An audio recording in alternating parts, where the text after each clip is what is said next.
Hello నమస్తే, welcome to MKM talks. ఈ ఫోటోలో కనబడుతున్న వ్యక్తి పేరు మాజీ హైకోర్టు న్యాయమూర్తి తల్లాప్రగడ మల్లికార్జునరావు గారు. ప్రస్తుతం ఈయన్ని రాష్ట్ర ప్రభుత్వం ఏపీ లోకాయుక్తగా అపాయింట్ చేయడం జరిగింది. అయితే దీని మీద జడా శ్రావణ్ గారు ఒక పర్సనల్గా వీడియో ఒకటి పోస్ట్ చేయడం జరిగింది.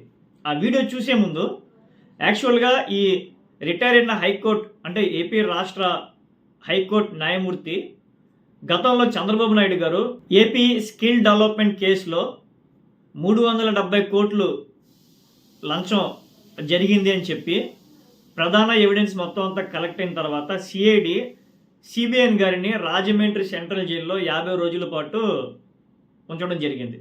అయితే సిబిఎన్ గారిని హైకోర్టులో ప్రొడ్యూస్ చేసిన తర్వాత ఆయనకి ఐ ఆపరేషన్ చెప్పి యాంటిసిపటరీ బెయిల్ ఇచ్చిన తర్వాత దాన్ని హైకోర్టు న్యాయమూర్తి రెగ్యులర్ బెయిల్గా మార్చడం జరిగింది.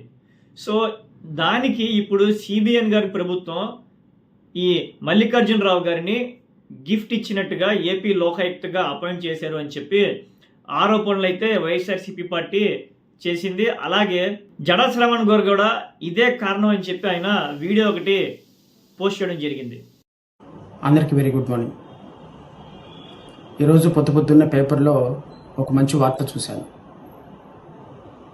ఆంధ్రప్రదేశ్ లోకాయుక్తగా హైకోర్టు మాజీ న్యాయమూర్తి జస్టిస్ మల్లికార్జునుని ఆంధ్రప్రదేశ్ రాష్ట్ర ప్రభుత్వం ఎంపిక చేసింది.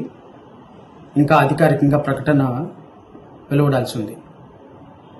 378 కోట్ల రూపాయల స్కిల్ కుంభకోణంలో రాజమండ్రి సెంట్రల్ జైల్లో 53 రోజుల పాటు రిమాండ్ ఖైదీగా ఉన్నటువంటి ఇప్పటి ముఖ్యమంత్రి చంద్రబాబు నాయుడు గారిని న్యాయశాస్త్రంలో పుస్తకాలన్నీ అవపోసన పట్టి చరిత్రలో ఎన్నడూ లేని విధంగా సుదీర్ఘమైనటువంటి ఒక ఆర్డర్ ద్వారా బెయిల్ ఇచ్చి ఇప్పటి ముఖ్యమంత్రి గారిని జైలు గోడాల నుంచి విముక్తుని చేసినటువంటి జస్టిస్ మల్లికార్జున గారికి దక్కిన అపూర్వమైనటువంటి గౌరవం అని అనుకోవాలి. ఈరోజు జస్టిస్ మల్లికార్జున గారు జస్టిస్ దుప్పల వెంకటరమణ, మాజీ chief justice of India justice NV Ramana గారి సౌజన్యంతో సమాలోచనలు జరిపి అద్భుతంగా న్యాయ చరిత్రలో ఎన్నడూ లేని విధంగా న్యాయశాస్త్రాన్ని అవకాశం పట్టి ఇప్పటి ముఖ్యమంత్రి గారిని అప్పటి మాజీ ముఖ్యమంత్రి గారిని జైలు గోడల నుంచి జైలు జీవితం నుంచి విముక్తిని చేసినందుకు ఆయనకిచ్చిన ఆంధ్రప్రదేశ్ రాష్ట్ర ప్రభుత్వం ఇచ్చినటువంటి నజరానాగా మనందరం భావించాల్సి ఉంటుందని అయితే అనుకుంటున్నా.